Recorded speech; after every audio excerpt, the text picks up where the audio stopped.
what you're doing is you're learning courage, and you're learning the skills to beat your enemies. And in a spiritual practice, what are your true enemies but your own inner enemies? Your own fears, and in the Buddhist tradition they'd say it's ignorance, it's not understanding the true nature of reality, it's attachment, it's this attaching to this idea of a concrete self, of self-cherishing, and it's anger and hatred. Those are the main poisons, as they call it, of the mind, which keeps us in samsara, which is the realm of suffering.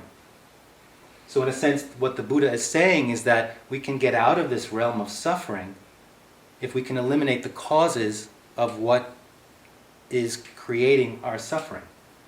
So martial arts is one way of doing that, to learn the courage and the skills to stand up to and navigate your own inner demons and your own inner enemies, whatever words you want to use that work.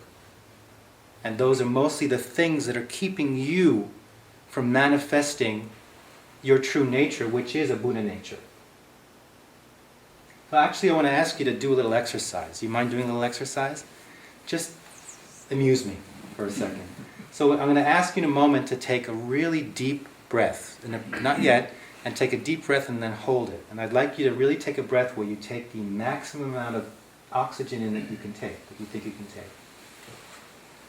Ready? Let's take a breath. And hold it. And take a little more breath. And a little more breath. Just a little more. And let it go. How did that go? How was that? Well, had I known that we were going to keep going, I wouldn't have taken as big a breath. Did you take any more breath? Yeah. You did. Was there anybody who... yes? The key for me to take a deep breath is taking a deep breath very slowly. Mm-hmm. So you actually can feel the oxygen getting into your nostrils, into your lungs, and to just like really be aware of the air, the oxygen getting into your system. So when you told us to breathe in more air, I was able to breathe even more air, and I didn't have any problem doing the exercise. Okay. Was any... the third one, second time I didn't know we were going to try to take more. I got just a teeny bit, and then the third one I knew if I tried it would just pop out, so I couldn't do any further. And when we exhaled, I had this rush, the physical sensation of, it's a good thing you didn't fall over, but a little we would have caught you. We would have caught you. It was interesting. Okay, thank you. Was there anyone who did take a breath, and then when I asked take more breath, you were able to take more breath? You mind putting your hands up? I'd be curious to see. There's a lot of you.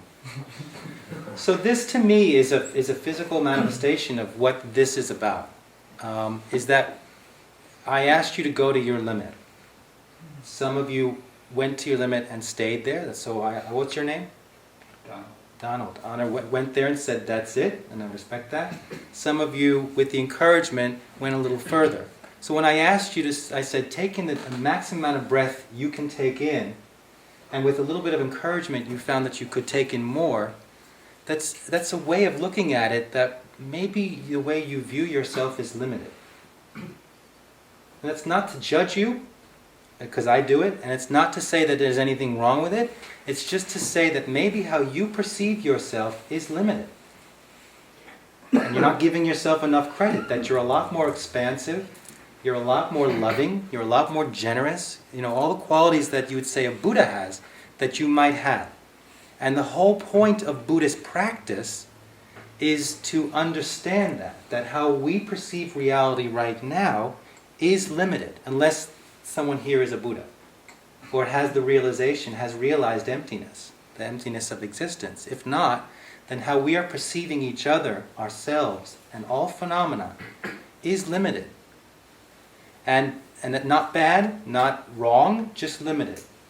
And the idea is, so I would say practice that idea of the breath, and just take a little bit more breath and say, maybe I'm a lot more expanded than I think I am. And to just be aware that it is our limits, it is our belief systems and our fears that keep us limited.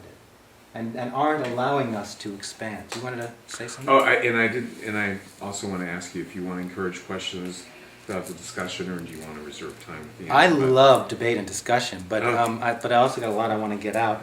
No, because I can reserve it, and because you didn't make that clear at the beginning, I just wanted to Okay, establish that. thank you. But did you have a question? Or? Very quick, and basically, I've always heard of the phrase, and I've used it, and then I've wondered about it, and sort of pushing the limits of the possible, and always seemed like a very kind of visual metaphor, and I was wondering if that's what you meant. On one level, I think so. I think, the rush that you were having or is it's when we go to our edges, it's when we go to our limits that we start living. That's when things start moving, energy starts moving, we start feeling again, life starts happening to us and with us.